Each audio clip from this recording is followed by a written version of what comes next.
Hello, everyone, and welcome. We are so excited for tuning in tonight's virtual launch for Beatrice Hitchman's All of You, Every Single One. We are The Novel Neighbor. We are an independent bookstore and community space in St. Louis, Missouri, and we are so excited to be hosting tonight's event. Before we turn it over to Beatrice and to our conversation partner, Kate, I wanted to introduce both of them. So first up, Kate Harding is the author of Asking for It, The Alarming Rise of Rape Culture, and a part-time bookseller at Uncharted Books in Chicago. She holds an MFA in fiction from Vermont College of Fine Arts and a PhD in narrative nonfiction from Bath Spa University. Her next book, which looks at Americans' attitudes towards victims and victimhood, will be published by St. Martin's in 2023. So now it's officially coming up. And Beatrice Hitchman is an author and academic.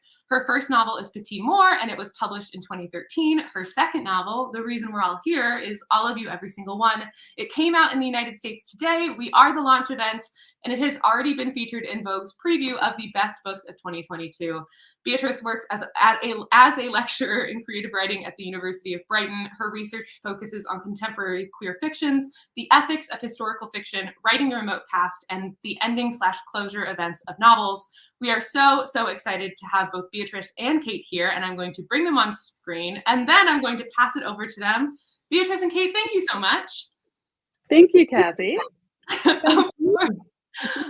I will pass it over, have a fantastic conversation, and I'll pop back on for some audience questions at the end. So audience, if you have questions, please put them into the comments. Bye, y'all. Fantastic. All right. Hi, Bea. Hi.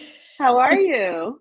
Yeah, I'm absolutely fine. I'm doing very well for a very wintry, dark London night. Yeah, I'm pretty sure I just saw a fox go past in the garden, but otherwise all good. Very exciting. Yeah. How about you? How's Chicago? It's pretty good. It's it's cold, but at least it's not 1 a.m. here, so I'm probably doing a little better. Meanwhile. So listen, I just said this to you briefly, but I will say to everybody, I loved this book so much, which I knew I would. I've been a fan of your writing for a long time. For those in the audience who don't know, Bea and I met when we were both doing our PhDs in creative writing at Bath Spa University. And I was knocking out my AirPods, what I'm doing. I was doing it primarily from the States, very much like this, meeting with my advisors this way, and then going over there just for a couple of weeks a year. But just the first time that I went over, started talking to Bea, adored her instantly, and have been such a fan. I just fell out there. I don't know. Little bit. So I look frozen. All right. I'm going to keep talking until somebody tells me that I'm not doing anything. Oh, there's some sound. You're okay. You look like you might be recovering right now. All right. So I've done this. I've read her first novel, and I was so excited to read this one. I will be happy to repeat any of this but I'm just hoping that this is a little glitch that's going to resolve itself in a minute.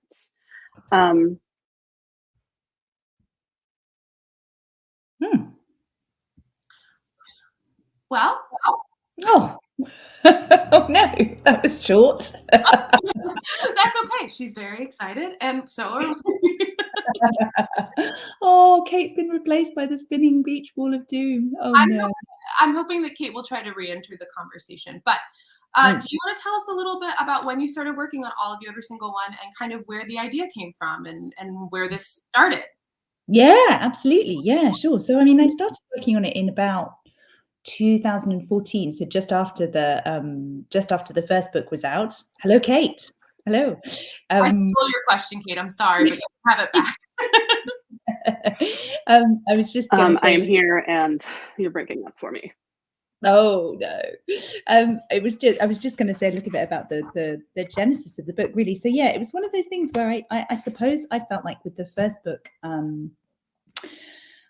it was a kind of classic coming out novel, you know. So it was about this young woman falls in love for the first time, maybe not with the person that she felt it would be with, And so that book was all about the kind of the blush of first romance, and obviously it all goes terribly wrong.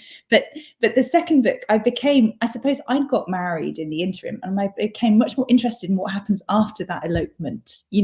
So I kind of thought, well, actually it'd be really interesting to have a book that covers the whole lifespan of a queer couple, particularly because we don't really see those stories. So we see coming of age, coming out stories, and I just thought it'd be lovely to follow right the way through. And it felt like nobody was really doing that. I mean, of course they have done it, but I thought, well, this would be fun. So I think that's really part of where the idea came from. And the other thing was that I came across a case study by Sigmund Freud called Dora, a case study in hysteria. Oh, do you know this one? Yeah. Well, no, he plays a role in the novel.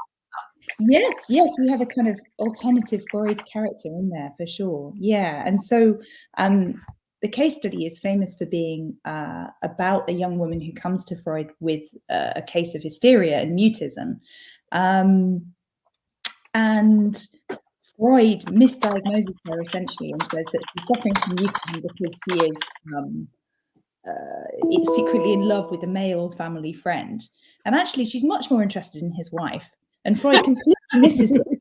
It's kind of classic. I mean, we teach it at uni as an example of how a great thinker can get things completely wrong. And so he said, when she leaves analysis, he says, "Oh, well, it's because she loves me secretly," and that's the concept of transference was invented, basically. And it's all kind of wrong. So there's a kind of sub thing going on about reinserting women's voices, reinserting different kinds of fiction in fiction, really.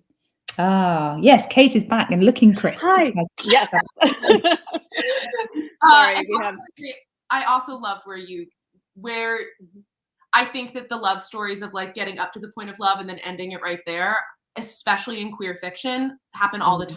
And I loved where you started this novel. Kate, I'm going to let you do the Q&A section, and I will pop back on at the end. If anything happens, I'm happy to pop back on. I missed a little bit of the beginning of that. I came in just when you started to talk about Dora, but picking up on what Cassie just said, I love too that we start in this it's incredibly propulsive in the present tense, and it's very, it was very quick to get into, and it's just, all right, these women have connected, they are going to run away together, and then suddenly they get to Vienna and it's like, oh crap, what now? And I think really getting into that and your decision to then keep them together, because I honestly thought at first, oh, they're obviously going to break up, as soon as they go to a gay club for the first time, realize their options, this is infatuation. They've been together for 3 months at the point that they do this. And I thought, that was where this was headed. But instead, it really is about starting in these incredibly rocky circumstances and learning to make a life together. Thank you. Yes, that's so interesting. I think it was really mirrored by my own experience, which is that, yes, there's an infatuation phase, and we all have that, and that's lovely. And if you're lucky, that lasts a really long time and comes back through the relationship, and that's amazing, but the really crunchy, tough, interesting stuff happens after the first 6 months. Really. And I think also one thing that we worked on really a lot in the early part of the book with my editor was boosting that signal on questions of material problems, the fact that they just don't have money, and that's a big problem. And one thing that's, I suppose the two characters, so Julia and Eve, are from essentially different social backgrounds, different classes, and that is also something that's an actor in their relationship. I was with my old job, I was in an archive, a university archive, looking at the archive of the British poet Yue Fanthorpe, who was in a very, very long relationship with her partner Rosie for 70 years, something ridiculous, unattainable. But and she, there was a little poem that she wrote, and it's called "There's a Kind of Love Called Maintenance," about in which one person knows where the controls to the heating are, and the other person doesn't. And I thought that's beautiful, and it really struck home. And I kind of thought, well, it won't be a zingy, fireworky book necessarily in the same way, but someone should be writing about this stuff, so Yeah, it's real. I don't know if you saw there was a whole kerfuffle, and it's on my mind because I wrote about it, but I won't dwell if you don't know what I'm talking about. There was a Heather Haverleski piece in the New York Times a few days ago about, it was called Why Marriage Requires Amnesia. And it included the line like, do I hate my husband? Oh, sure, definitely, yes. And like, so there was a lot of reaction to it that was like, oh my God, she said she hates her husband in the New York Times. And it was like, she is always a very arch writer like that. So it didn't even faze me. And I just thought it was a hilarious piece that was also this really lovely kind of Valentine to her husband. But because of her voice and because of how touchy it is to talk about that marriage is not every single second of the passion it was at the beginning, people lost it. Yeah, gosh, that's so interesting. I would have thought that was Mhm. completely, I should say Trish is upstairs watching this in the room. Hi, Trish. There were definitely times when, Obviously, every moment in your relationship is perfect. oh yes, no, completely. But yeah, no, absolutely. And I think there's something about that texture that's so interesting, yeah. Right. And that there's something that just from the years accruing that kind of, and I should say, I don't want to like excessively glorify the idea of a long marriage, especially if that means, sacrificing parts of yourself and who you are. Not everybody wants it, not everybody can get it, but like that is something that we don't deal with a lot in fiction because it's not highly dramatic, it's not highly charged, it's not, this is, I will say this is a very sexy book despite all that. And so that's one thing that you managed to do was make sure that it wasn't all boring and sexless, but it was just very real. And going back to what you said about the class difference, like that was something that I noticed right away. I'm trying to talk more about what's in the early pages and the fact that Julia kind of went there, like when they get to Vienna and it's just suddenly the frustration and the, oh my God, what have we done? And Julia is starting to realize what she lost and walking through the city and running down kind of the catalog of all the material things she's lost. And then snaps at Eve like, you didn't give up as much as I did. And I was like, oh. I know. Yeah, that's so interesting that, because that for me, that's the point where I was like, when I was writing it, I was like, they're not going to survive that conversation. That's really bad. That's sort of about material things essentially. Like that's what you're like, oh, not so good, not so good. Yeah. No, I think that's that's a really interesting thing that you've picked up on there. Yeah. I'm going. Oh, sure. I mean, and whatever this sparks for you, please feel free to keep talking because I'm interested in anything you have to say about how all this came about. Yeah, sure. Well, I suppose the other thing, which I will say as a kind of staunch anti-Brexiteer, is that the structure of the book is quite weird, isn't it? I think so. There's a big thing that happens in the middle of the book, which I think you would normally expect to be the crescendo. Yes. And then I don't know, I was thinking, well, why does this book? And so we were supervised by the same, you were Tracy's. Yes. So we had this amazing, incredibly gentle, charming, lovely person who supervised both of our PhDs. And at one point she was like, why do you think you're not ending the book there? Oh, that's so politely phrased. Do you think I should end the book there? And she sort of said, no, I don't necessarily think you should, which, as any British person will tell you, means I think you should. And so I don't necessarily think. And yet on it goes for another 200 pages. So, but I was thinking about why that was. And I think the hinge in the middle of the book, just, something happened with Brexit in the UK, which was a real fracture down the country's lines, and I'm not at all comparing it to the Viennese experience of being invaded by Hitler, but I suppose I had an experience of quite a large-scale social political change happening in my lifetime that felt weird, and then suddenly I kind of wanted to see what happened on the other side of that, and so I think that's part of why there are all these different time zones, as well as the desire to follow a couple right the way through, I guess. And and of course, obviously, it's similar over here, where I understand what you say, where you don't want to paint too broad a brush or make comparisons that are clearly outrageous. But at the same time, we are dealing with those kinds of strains and those kinds of political feelings in a way we certainly have not in my lifetime. Yeah. And so, yeah, I can get your answer. I think. Yeah. Yeah. Well, I was thinking this is something that you also deal with a lot in your narrative nonfiction. You know, I was thinking about Asking for It, which is just such a kind of, you know, obviously timely but brilliant treatise. And I was thinking about the place of that in the political landscape of the US at the time. And I guess one of the things I wanted to ask you is how much you feel those macro changes feed into the micro level of the writing. Oh, it's wild. I have been working on my current book for 3 years now. I feel like I'm never going to come to an end. And I know I felt this with Asking for It too, because it was just the news keeps coming. But my whole premise that I'm working on now is about victims and victimhood and how cultural narratives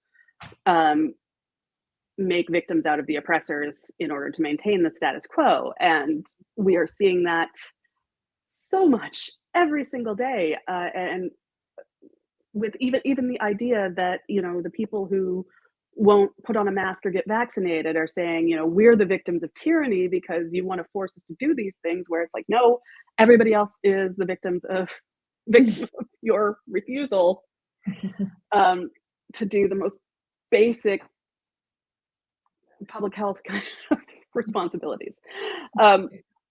So yeah, it's very interesting and sort of destabilizing to realize after, you know, World War II being this thing that was so abstract to me my entire life, and how could people have gone along with it, let it happen? Obviously, if any of that ever started here, and of course the irony is, at least in the States, it was starting here at the very time that I was thinking that, and I just didn't realize it until we got into the 21st century. It's like, oh yeah, this has been since Reagan, like at least, and probably before that.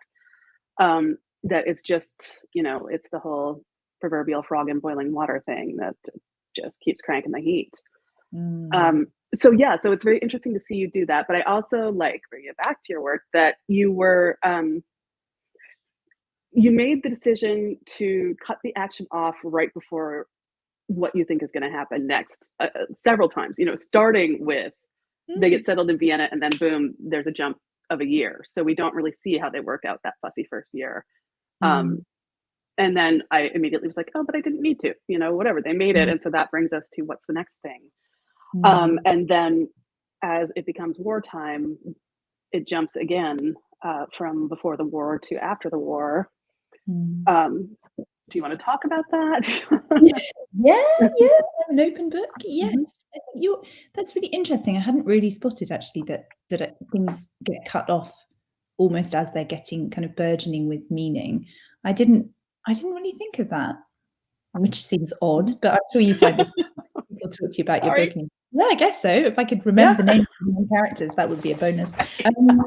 But yeah, it's interesting. I mean, I think the first time jump was definitely like, how much of them sniping at each other can you get away with? Yes. And the next big thing happens, you know. But originally, you know, in the first draft there was a kind of whole 100 pages of them getting to know each other, and then of course you kind of want the opening of the book to have topspin, and so always the first 30,000 words just go, don't they? Pretty much.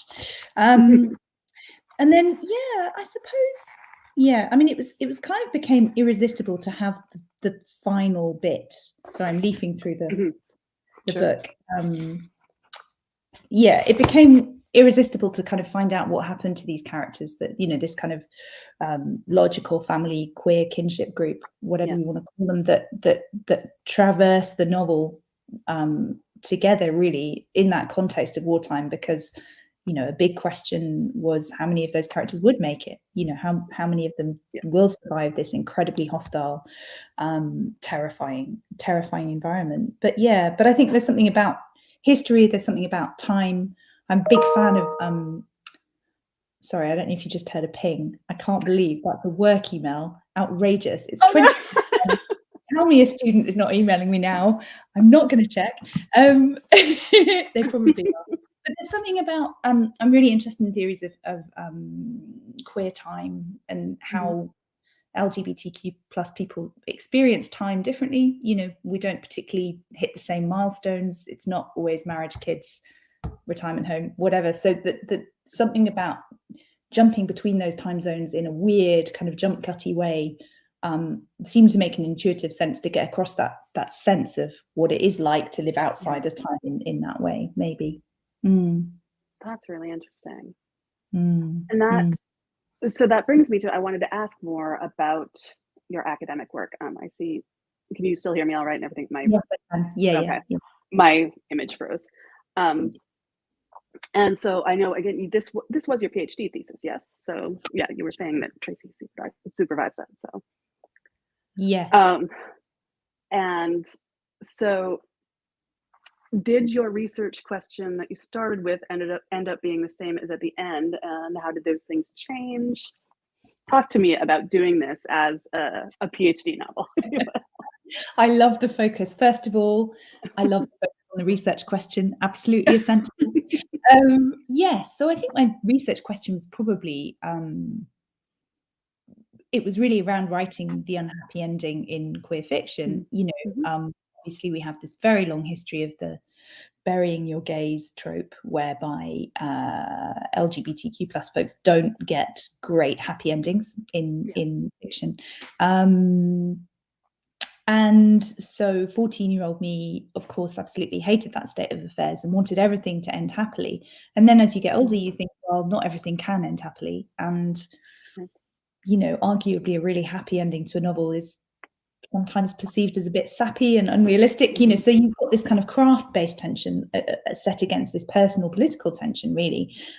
So the kind of the research question was, how do I do this? How do I write a book set in a time when there was massive oppression, huge problems, and you know, how do you do that and still make it not a book that a 14-year-old growing up today would want to fling across the room and hate? Right. So, and I think actually what I found, the kind of potted history of the PhD was that it's possible to have a good bad ending, you know, and the key thing for an LGBTQ plus reader would be that there is not a sense of shame emanating from the sexuality or the personhood, you know, so that is that's what, and it sounds so obvious, but weirdly sometimes it does take 3 years and a lot of writing to kind of to get there in your head. And that, you know, in the same way that you can have a good death, you know, you can have a good ending, you can have dignity, and you know, so yeah, that was, I think I should go for the, what was it, 2-minute thesis, 1-minute thesis? Yes. 3-minute 3-minute thesis competition, I believe. There you go. Nailed it. Yeah.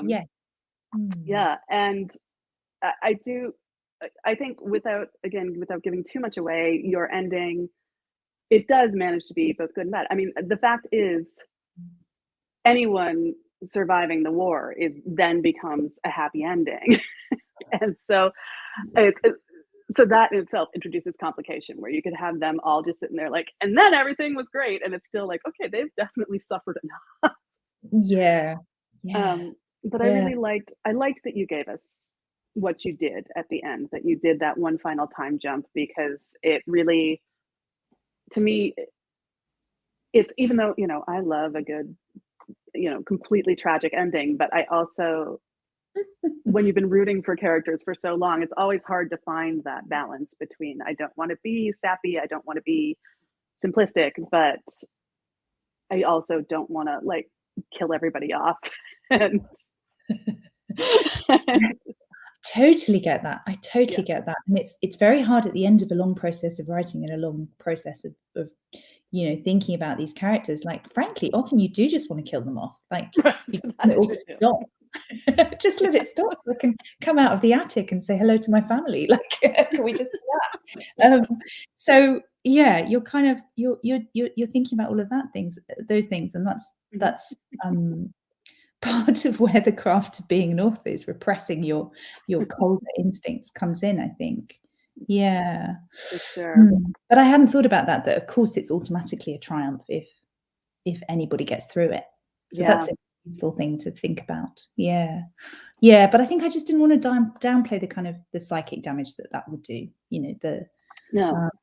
And so we had a lot of conversations with my editor in London about how we were going to do that, how we would kind of pay homage to how difficult everything was, but not leave people completely without hope. And I was, at the end of the book, I was like, oh, I don't care. I'm just going to end it on page 100. I don't care about these people anymore. I want to move on. And well, no, you really do have to tell people what happened to them. I was like, really? Yeah. Do I? Yeah. I don't really want to do that. I'm grateful that you did. I don't know what I was thinking. Of course, people want to know. They've invested. Right. But it's the mania of the end of the novel, isn't it? I think. Yeah. I think so. So all right. I'm distracted by the fact that I seem to have been frozen for 10 minutes here. But I have been told you can still hear me, so I'll go on. I wish it were a slightly better screenshot. I've seen worse, Kate. I've seen worse. That's true. Honestly, so have I. All right, what was I going to ask next, though? So the chosen family, how did you sort of build who these characters would be and how they would find each other? I mean, assuming you started out with the idea that was what you were going, was to, constructing this family for them.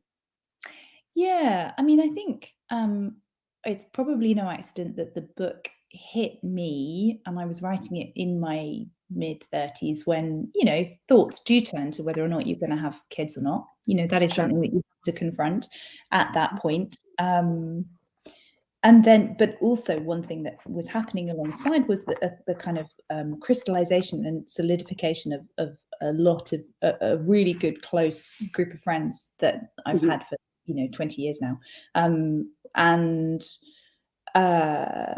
thinking about the ways in which those bonds were meaningful at a time when biological family was complicated, people start getting ill, and you suddenly become the responsible generation, and the people you want to talk to about your parents' failing health are your friends. So that's a very roundabout way to say that I think it was another zeitgeisty thing that meant that there was something in the air around that. And yeah, in terms of the characters, they're not exactly drawn from life, but they're not a million miles away from the close friends, the bearded, my bearded friend Ed. Yes. And a lot of that was very easy to write because it felt very like interactions that I was having at the time. Sure. And I wonder again about, and I kind of want to ask you about this now, I wonder about the intersection of the kind of personal political sphere and those kinship bonds. I don't really know what I'm asking, but do we band together? And I suppose when big political events come along that are often very divisive amongst families, so you have older generations voting for Brexit or voting for Trump or whatever, and then everyone where the kind of there's a generational cross section, and perhaps your kinship ties become with other people who feel like you. It's an interesting one. I mean, I think it's been an interesting thing about the last several years is realizing how much more important it is to me to be around like-minded people, and like any ideas I maybe used to have about like, oh, we should all, I can have a conversation with anybody. Politics doesn't have to come into it. And I just, politics is absolutely everything to me because I do not separate politics from ethics or, to me, politics is about how you believe other people should be treated, essentially. And I think if we differ too much on that, like, I can't be your friend, I can't be your family. And so it's interesting, again, to look at that in the context of a World War II story where I never would have connected my own experience with that kind of thing so deeply to these divides that come when there is this massive, dangerous political fracture.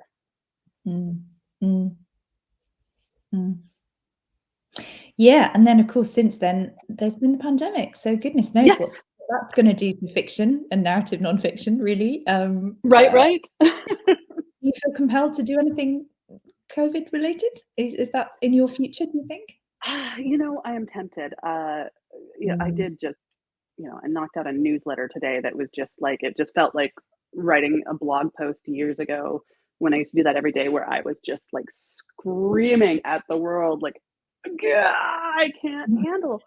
The thing that's getting me is just feeling crazy all the time. Feeling like if if people can look at the same facts and the same sort of reality and come away with just the completely opposite interpretation, what Mhm. is a fact? What is reality? Like, those are things I thought I had a handle on. Yeah. Yes. Um, Yes. yeah, Yeah. Yeah. Yeah. I'm continually amazed by the UK government. right. The kind of, I don't know if you've been following the cheese and wine scandal that we've had over No, here.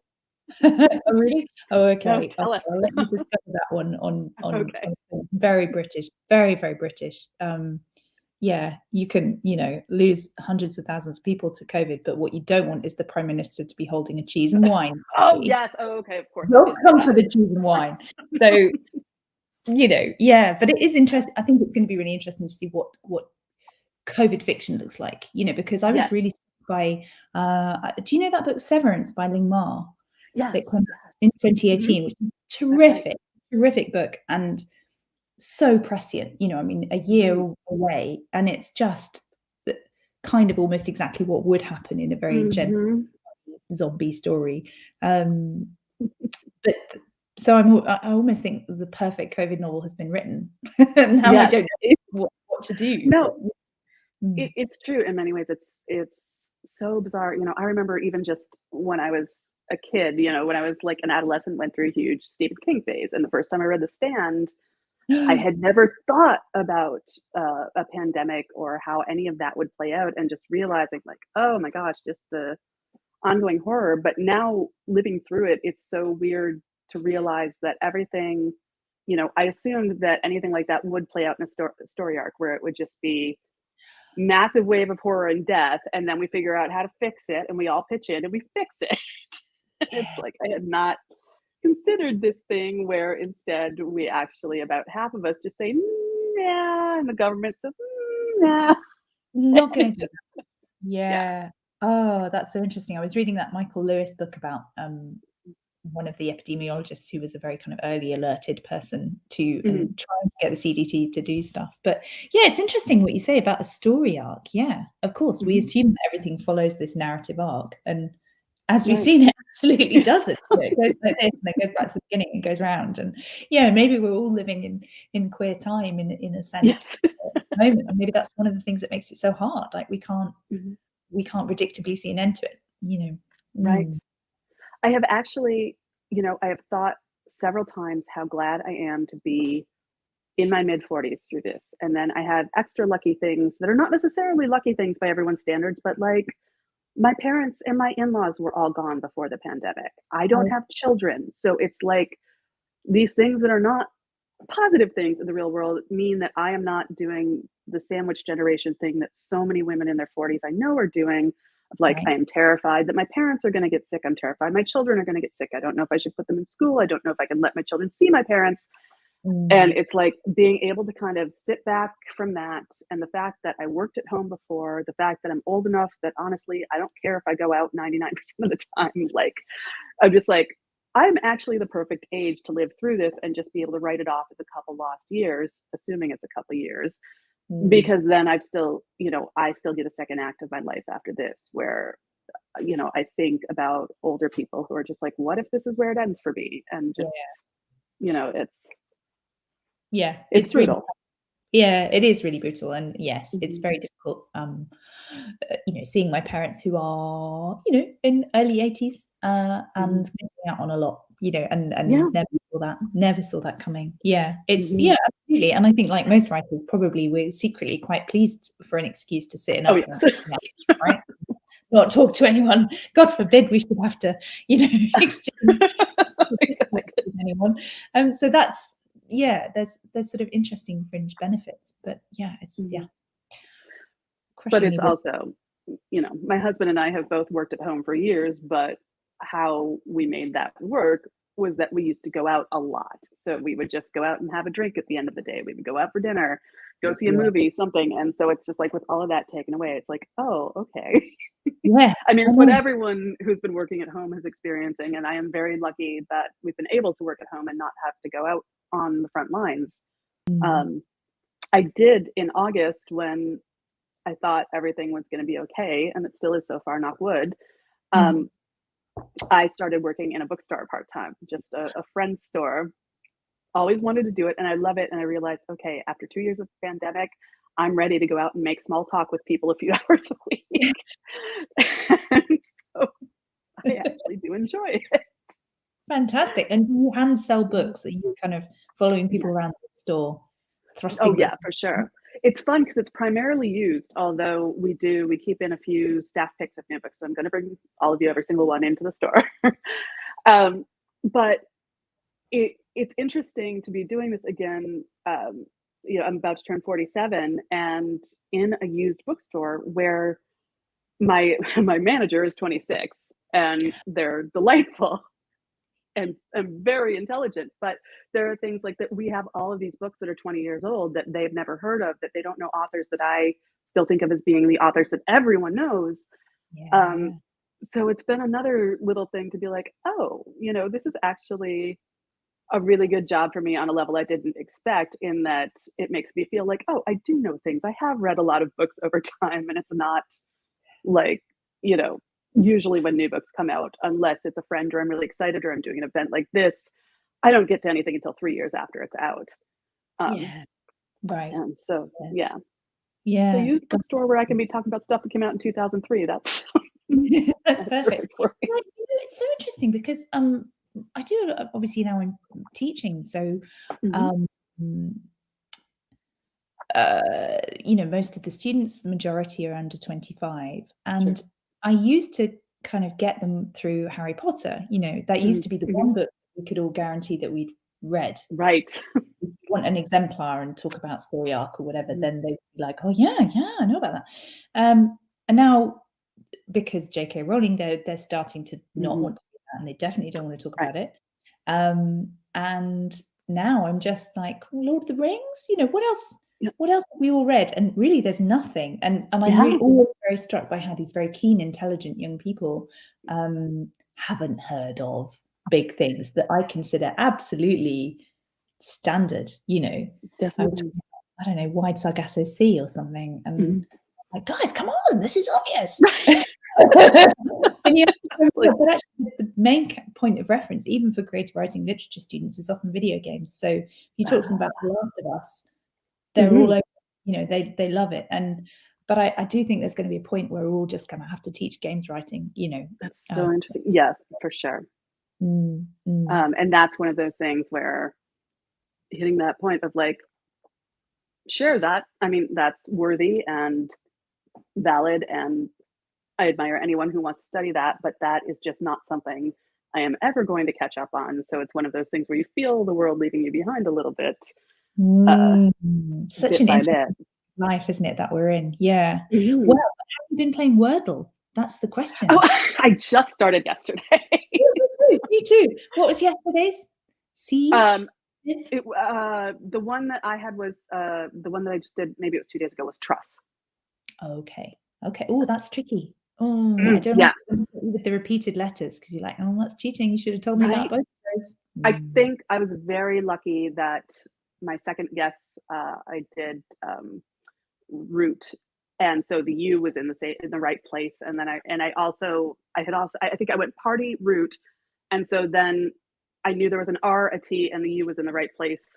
So then I went trust, and then I had everything but the last one, and there was only one thing it could be.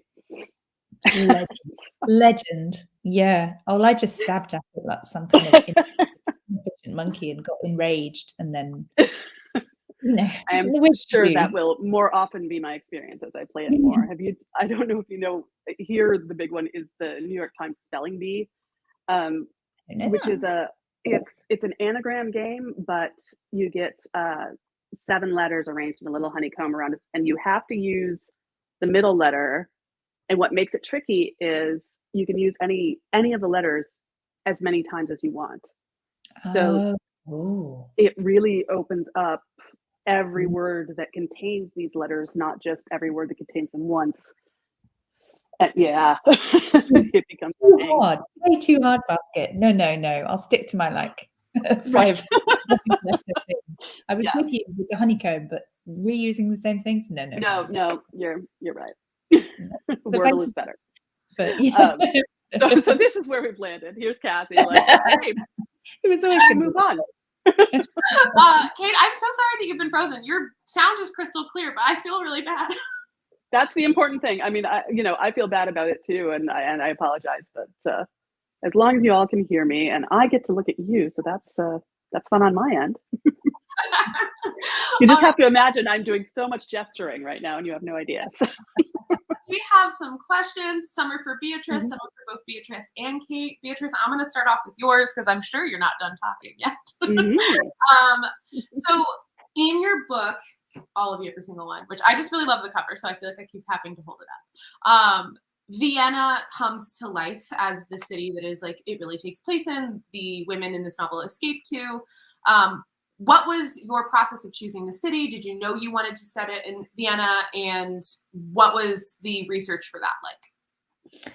Yeah, thank you. That's a great question. And as you were talking, I panicked and thought, why did I set it in Vienna? And then I remembered, Freud. Yeah. So originally it was going to be in Geneva, but I don't know if anyone's been to Geneva. It's really boring, really boring. And I don't really know why. I think because of the lake. Anyway, and then I realized I became more interested in the case study and the Ada storyline in the book. So the Dora, and I realized that if it was Vienna, I could have Freud, and I could have a Freud-like character who would be in the book, and that might be an interesting thing to do. And then as I researched, it just became clear that it's a really interesting place in and of itself. So I was really interested in the Jewish history, particularly the Leopoldstadt, which seemed to offer somewhere where these characters might find a home, and lots of different kinds of quote unquote otherness to get into and think about. Have you been? Yes, we did go. It's a really odd mixture for me of incredibly beautiful architecture, old stuff, but really grand buildings, and then quite a lot of kind of poverty, quite a lot of racialized poverty, and a really interesting place in terms of memorializing or not the Second World War. So I was very struck when we went to Berlin.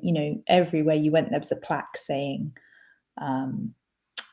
by the way, Jewish people owned this piece of land until it was stolen, and this is what happened to them. And Vienna, it's not at all the same. There's a couple of streets in Leopoldstadt where there are plaques all the way up and down the road that say these people were deported, these people were deported, but generally they deal with it in a different way, so that was interesting.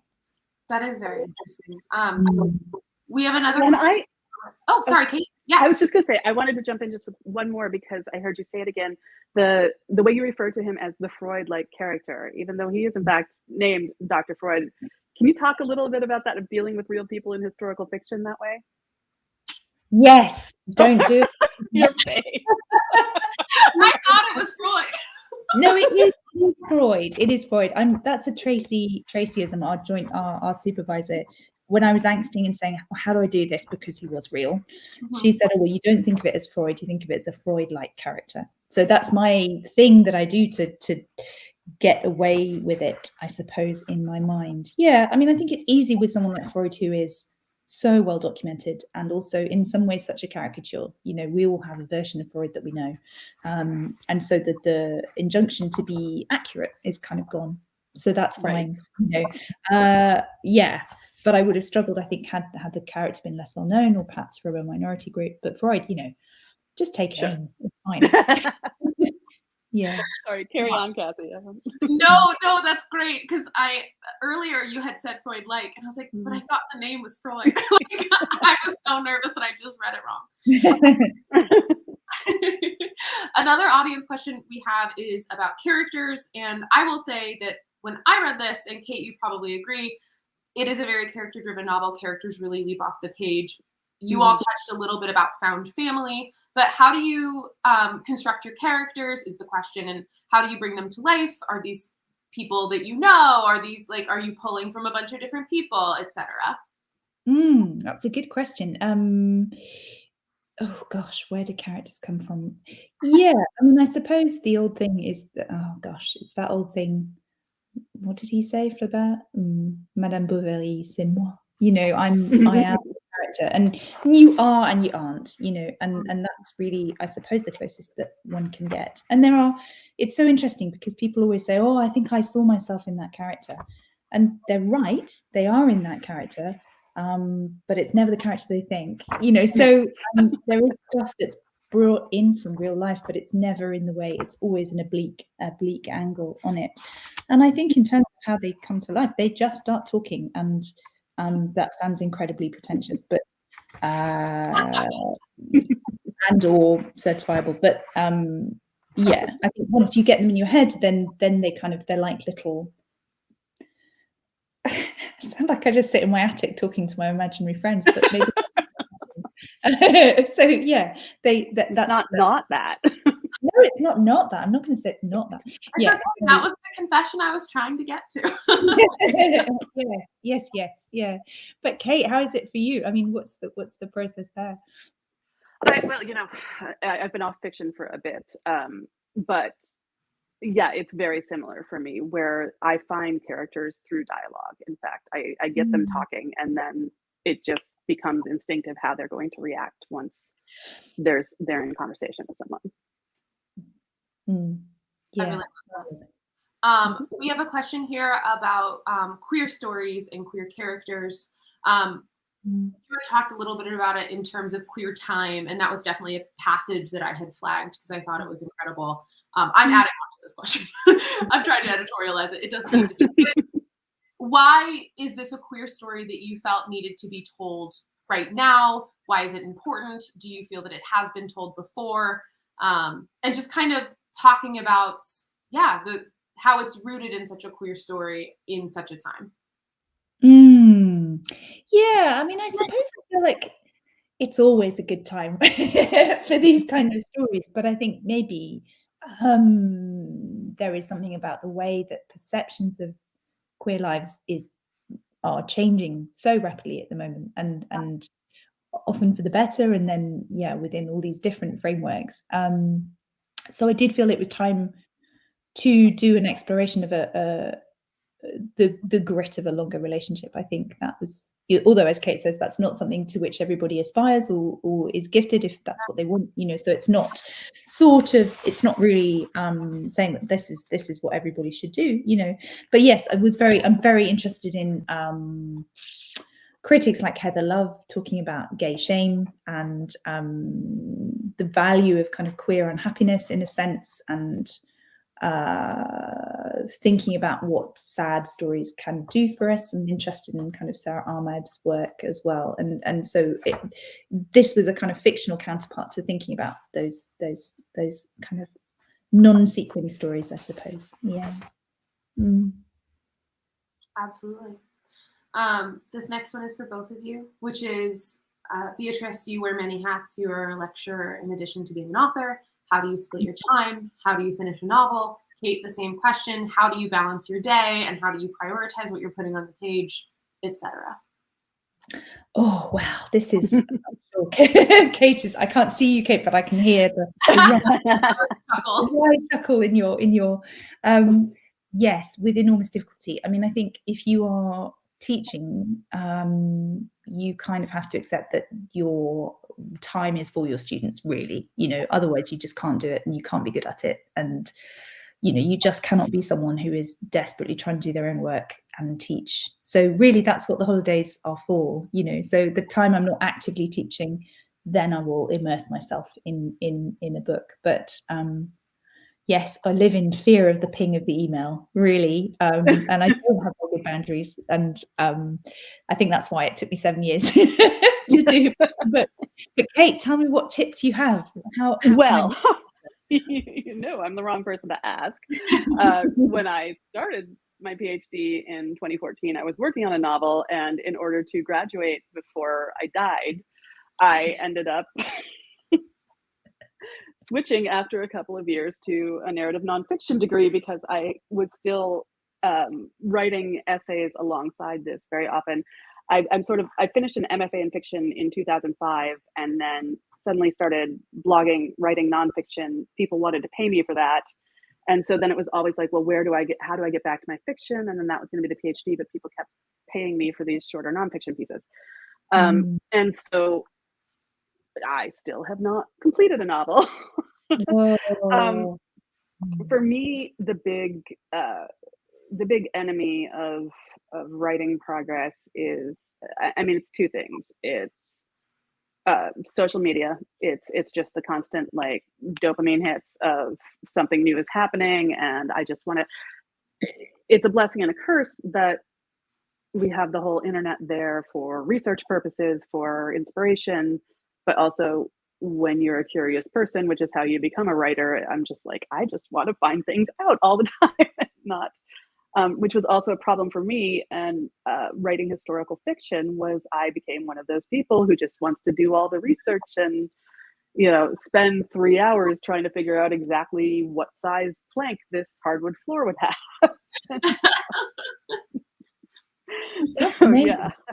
That's incredible. I'm not like that at all on the research Oh, process. well, that's why you've written 2 novels. Yeah, well, maybe. And at a certain point, you just have to let the planks go, I think. Right. But I really hope you do finish your novel, Kate, because I remember reading early chapters in the roundtable thing that we all used to do, and it was just so funny and so witty and so just great. So please do find the time.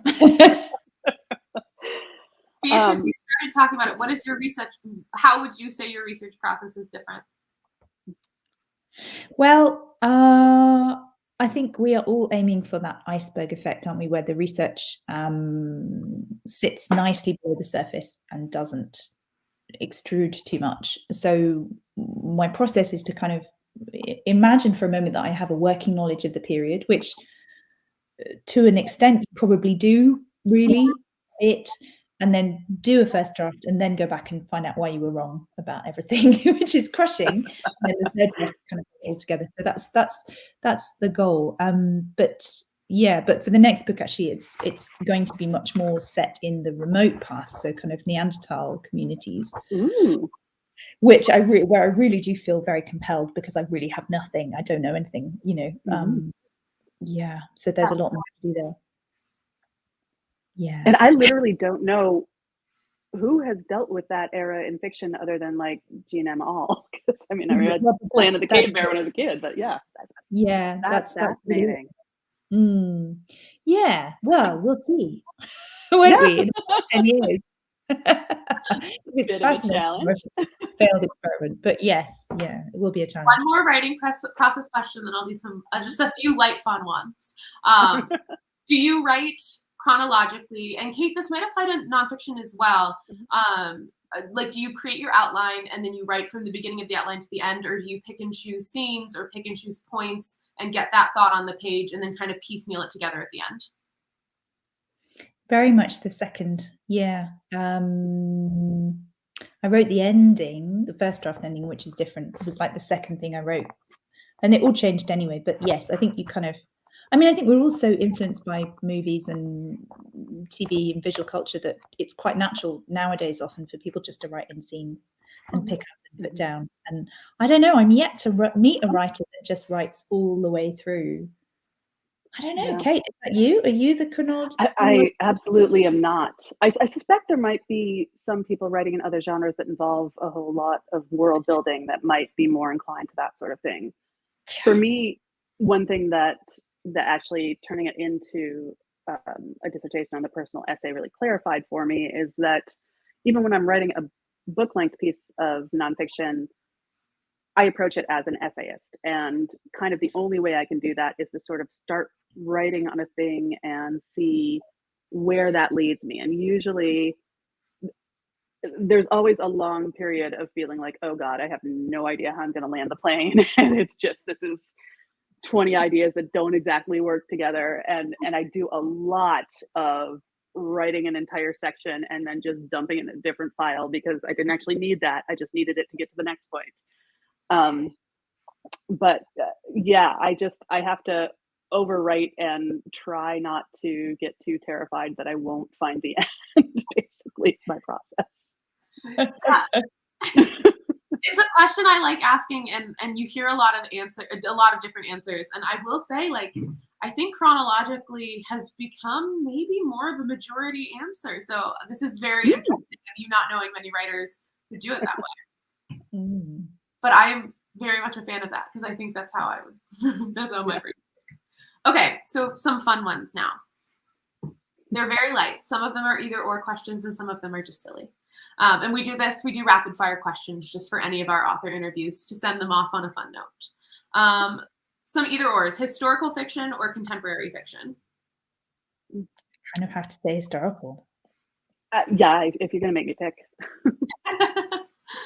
Love at first sight or love over time? Over time. Over time. Do you like reading books set in summer or winter? Winter. Ooh. I'm going to be a pain and say both on that one. Handwriting? I'm going to say fall. Oh, okay. The great in between. Handwriting or typing? Typing. Yeah. I sometimes handwrite if I either journaling things or on the rare occasion when I might consider a poem. That's when I want to handwrite. It does something different to my brain, but typing. What is your coffee shop order? Just black drip coffee and a lot of it. It's so funny. It gives me palpitations, Kate. Oh my God. Tea. So English. Tea. Always tea. How do you do We'd all have been disappointed if you didn't. How do I do my tea? Oh, just builder's tea with soya milk.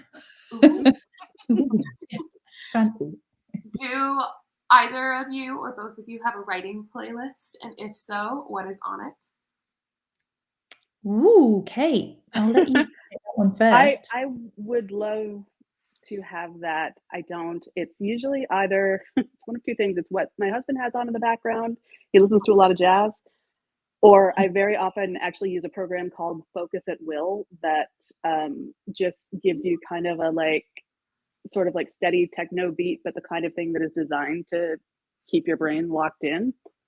I mean, I don't know if I buy the science, but it does actually work for me to help me stay concentrated. That's all you need. Mm-hmm. There's a film soundtrack, The Social Network, which was done by Trent Reznor and Atticus Ross, and I find that it's that low techno kind of it very conducive to the brain. What are both of you reading right now? Well, I just finished this spectacular Beatrice Hitchman novel. Shucks. That I recommend to everyone. You're so good. Thank you. It's also the truth. It's the last book I read. I'm reading this actually. This I love her. Yeah, I don't know. I've occasionally struggled to get into it, but this is just great. It's a much smaller canvas than she normally works on, I think. And God, the writing of Place is just so good, isn't it? She's so good. She is so good. Yeah. And you're not wrong. That one gets a little baggy at times. It's but it's but for what it's worth, that's my current. That's worth very much. Thank you. So I want to end on any final thoughts that we didn't get to. Beatrice, if you want to give a nice little pitch for the novel to send people off with. We do have copies at the Novel Neighbor. We are very excited. So I want to turn it over to you to say anything that hasn't been said. Oh, thank you. Well, first of all, just a thank you to you guys for hosting. What an amazing pleasure to be virtually in Missouri. And thank you so much to Kate Harding, of course, the inimitable Kate Harding, for coming along. Yeah, it's a lovely book. I'm very proud of it. I'm British, so I can't possibly be self-promoting. But and yeah, also just to say huge thanks to the Overlook Press for taking a pitch on it, and Chelsea Cutchins and Andrew Gidley and the lovely team there who have done a fantastic job. And yeah. Let us see that British cover. Let us see the other cover. Oh, yes. Oh, that's cool. Yeah. This is maybe the rare occasion where I like the American one a little bit better. I like them both, though. They're both great. Yeah. Well, the American cover is so fantastic because it's two women characters gazing at each other, and when do you never get that? Exactly. It's so thrilled with it. You And get let me Julie be there. your American hype woman. I have said it, but like honestly, everything from the language, the way you write place, the atmosphere, the way you create characters that you just want to know instantly. It you know, I find it very hard to get into a lot of novels sometimes because my brain doesn't quiet down for a while. And with both of your novels, it has just been instant that I'm like, oh yes, I am going to go spend time with these people and not do anything else. So I just absolutely adored this, and I know you won't talk yourself up enough, so she's a genius. Tell all your friends. You heard it here first. I love that message. I think it's a good one.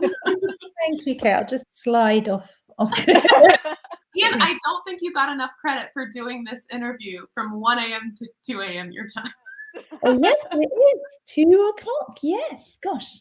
Oh, well, no, absolutely. A pleasure. Yeah. Any time of day. Well, Kate, thank you so much for joining us here in Central Standard Time. We appreciate it. And Beatrice, I hope that you have a very good morning after this. And thank you all so much for tuning in. If you missed this live, I mean, this isn't helpful right now, but if you missed it live, you will be able to tune in retrospectively. This will live on the Novel Neighbors channels. We are so excited to continue hosting incredible authors like Beatrice. And we hope to see you very, very soon. I cannot wait to read your novel set in the very remote past. All right, our podcast is signing off. Thanks, Cassie. Thanks. Bye. Thank you so much.